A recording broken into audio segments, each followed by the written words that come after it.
aliens tremble before humanity's ultimate worship. In the year 2367, the galaxy had already borne witness to the rise and fall of countless empires. But even in this vast and ancient universe, the name Prometheus struck a new, unnerving fear into the hearts of those who dared oppose humanity. The ship was humanity's finest creation, a monument to their will to survive and a message to the galaxy that they were here to stay.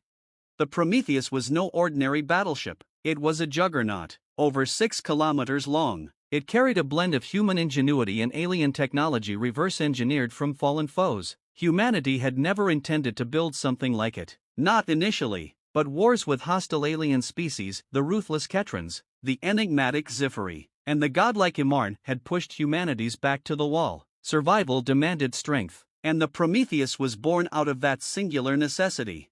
Captain Rhea Vale stood on the bridge of her ship, watching as stars drifted by in serene indifference to the growing tension in the galaxy. She had spent a lifetime in the service of humanity, commanding vessels from cruisers to the dreadnoughts, but nothing had prepared her for the sheer power and presence of Prometheus. It was almost as if the ship had a soul of its own, forged in the fires of desperation and resilience. Rhea knew that this was more than a weapon, it was a statement. Reports of the Prometheus had spread like wildfire, reaching every known civilization. It was said that the ship could tear through entire fleets, that its energy cores contained enough power to incinerate planets if needed. Tales of its capabilities had started to take on a mythical quality. The alien races, once undeterred by human vessels, were now cautious, hesitant even, as humanity's newest and deadliest creation prowled the stars.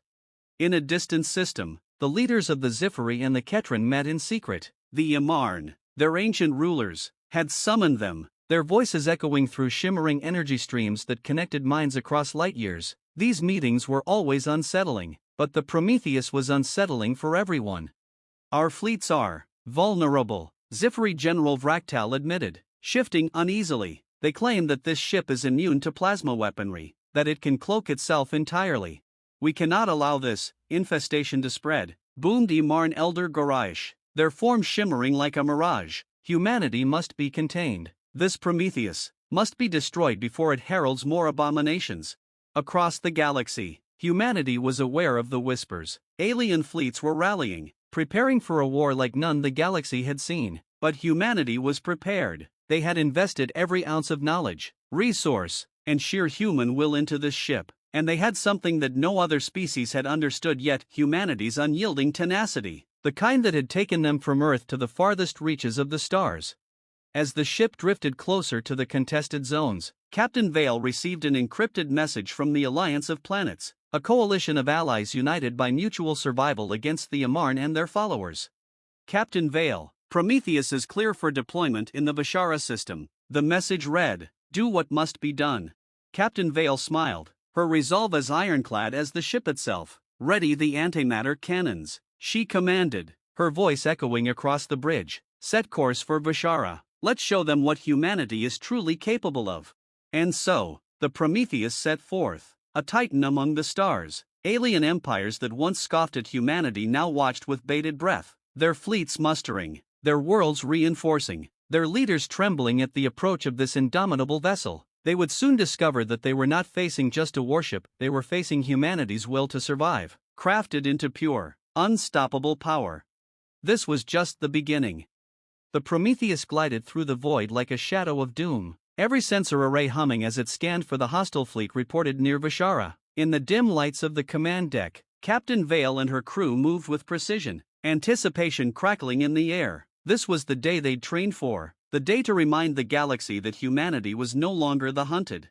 "Captain," said Lieutenant Oren, his hands steady on the controls, "we're picking up enemy signals, multiple energy signatures on the outer rim of the Bashara system. They're moving in formation, about 20 ships in total."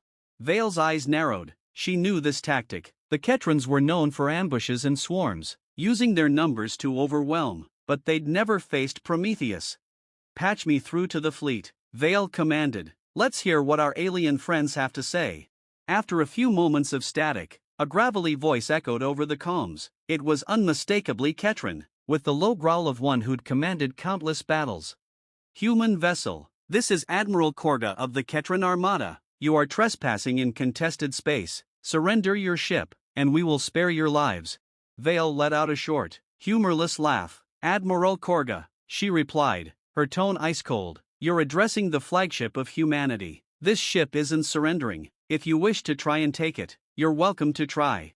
For a moment, there was silence on the other end of the line. When Korga's voice returned, the bravado was replaced by something darker. "You underestimate us, human. We've prepared for your monstrosity. When we're through, there won't be enough of your ship left to salvage."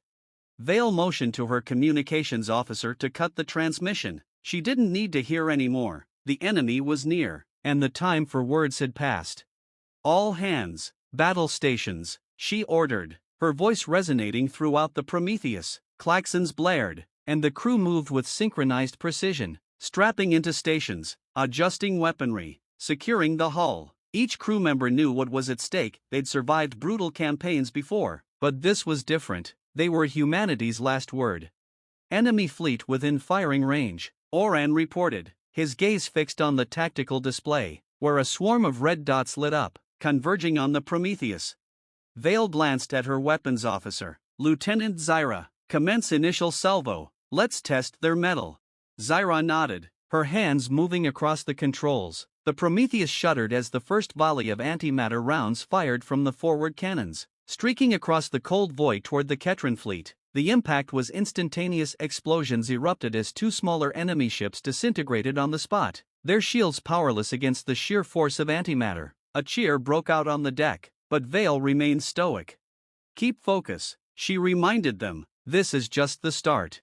The Ketran fleet retaliated, launching a torrent of plasma missiles and high-energy beams. They crashed against Prometheus's shields, which glowed a brilliant blue as they absorbed the onslaught. Shield energy dipped, but the ship held firm, unyielding. "Captain," Orin shouted, "they're coming in for a boarding attempt. A dozen smaller craft have broken off from the main fleet and are on an approach vector." Vale gritted her teeth. The Ketrans wanted to bring the fight up close and personal, hoping to disable the ship's interior systems. "Deploy the Reaper drones," she commanded. "Let's give them a warm welcome." From the hangar bay, sleek black drones, each equipped with miniaturized railguns and rapid response AI, shot out like a swarm of deadly hornets. They honed in on the approaching Ketran vessels, tearing through the enemy craft in synchronized strikes. Within minutes, debris littered the space around Prometheus, marking where each Ketran assault craft had met its end. As the last of the boarding ships was obliterated, Admiral Korga's voice came back over the comms, barely masking his frustration. "This ship is a monstrosity," he spat. "No one species should wield such power." Vale's eyes narrowed, her gaze unwavering. "Power is the language you chose, Admiral. Don't be surprised we learned to speak it fluently." The next few moments were a brutal dance of fire and steel, with the Prometheus unleashing round after round, its cannons and drones carving through the Ketran fleet like a scythe. One by one, the red dots on the tactical display flickered out as enemy ships met their end. When the smoke cleared, only Admiral Korga's flagship remained, limping, its hull shredded and sparking. The once proud vessel looked pitiful against the unscathed behemoth that was Prometheus. Vale leaned back, her expression a mixture of grim satisfaction and pity. She keyed the comms. "Admiral Korga, I suggest you surrender while you still have a ship to surrender. This is your only warning." Korga's reply was a low snarl. "You may win this day, human, but this galaxy will never submit to you. They will all come for you, and we will be waiting."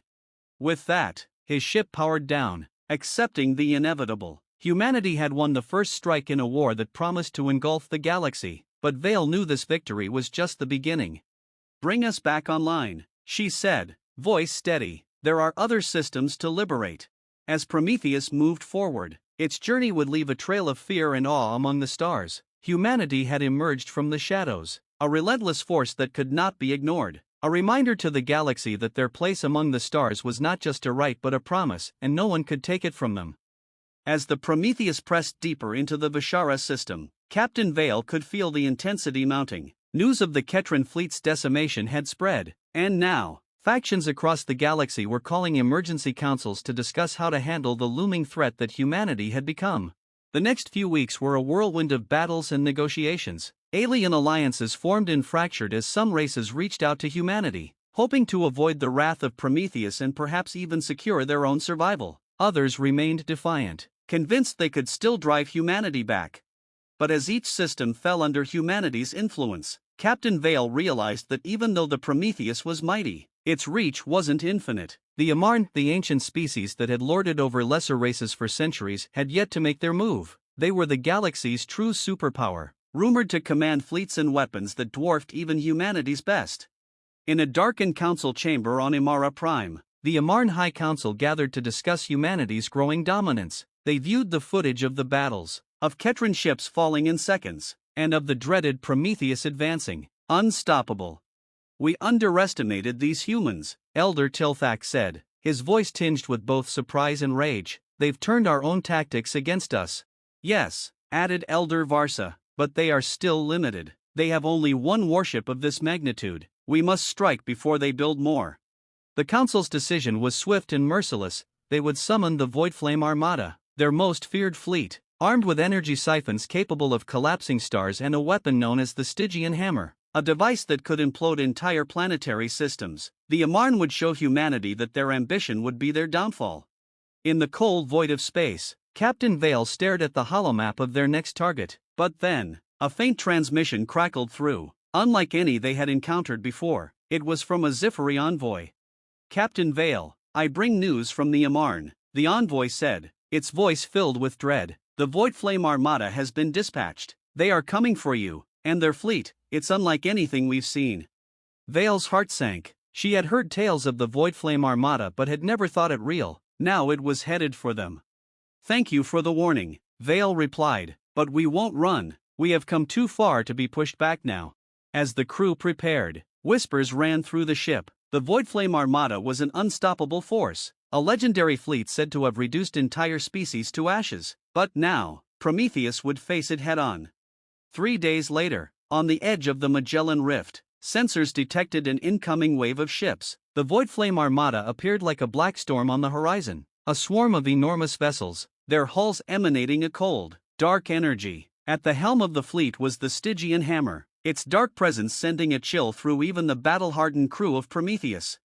The clash began with a fury unlike anything seen before. Prometheus fired volley after volley, but the Amarn fleet absorbed the attacks, their shields a mystery of alien technology. The Void Flame ships retaliated, launching beams of energy that cracked Prometheus's shields and sent tremors through the mighty vessel. Captain Vale gripped the armrests of her chair. She knew they couldn't outlast a fleet of this size and firepower. They had to turn the Amarn's own weapons against them. "Lieutenant Zyra, prepare the Mark 7 ion disruptors," she ordered, "and activate the cloaking sequence. We need to get close enough to the Stygian Hammer to disable its weapon core." The Prometheus shimmered and vanished from the sensors, a ghost moving through the darkness as it slipped between enemy ships, dodging bursts of plasma and explosions. Inch by inch, it closed in on the Stygian Hammer, until finally, it was within range. "Now," Vale commanded. The Prometheus unleashed the ion disruptors in a powerful blast that struck the Stygian Hammer's energy core. Sparks flew, and the weapons system sputtered, momentarily stunned. But it wasn't enough. The Stygian Hammer's core flared back to life, and Vale realized they needed something more drastic. Humanity's survival depended on this one shot. "Prepare the Omega Drive," Vale ordered, her voice barely a whisper. The Omega Drive was humanity's most powerful and untested weapon, a device that harnessed the energy of an entire star and focused it into a single, devastating blast. "But Captain," Zyra hesitated, "the Omega Drive hasn't been fully tested. It could destroy us as well." Vale's gaze hardened. "We have no choice." The crew worked frantically, setting the Omega Drive to full power, aiming it directly at the heart of the Amarn flagship. The device began to hum, its power growing to unimaginable levels as it tapped into the energy reserves of Prometheus itself. "Hold steady," Vale shouted as the ship shook violently. The Voidflame Armada began to close in, realizing their flagship was in danger, but it was too late. With a final, earth-shattering pulse, the Omega Drive fired. A beam of pure, radiant energy shot forth, so bright it was blinding even across the vastness of space. It struck the Stygian Hammer dead on, piercing through its core and igniting a chain reaction. The explosion spread like wildfire, consuming not only the flagship but several Amarn ships nearby. The Voidflame Armada fell into chaos. With their flagship gone, their morale broke, and their forces scattered, retreating into the darkness. On the Prometheus, the crew cheered, their faces a mix of exhaustion and elation. They had achieved the impossible, standing their ground against the mightiest force the galaxy had ever seen. As Captain Vale looked out at the remnants of the Yamarn fleet fading into the stars, she knew humanity had earned its place among them. They had faced extinction and answered with a defiant roar, proving to the galaxy that they were not just survivors, they were conquerors of the void. And though the scars of battle would linger, humanity's banner would fly across the stars, a testament to their strength, resilience, and the unbreakable will that had carried them from the blue planet of Earth to the farthest reaches of the cosmos. The galaxy would never be the same again.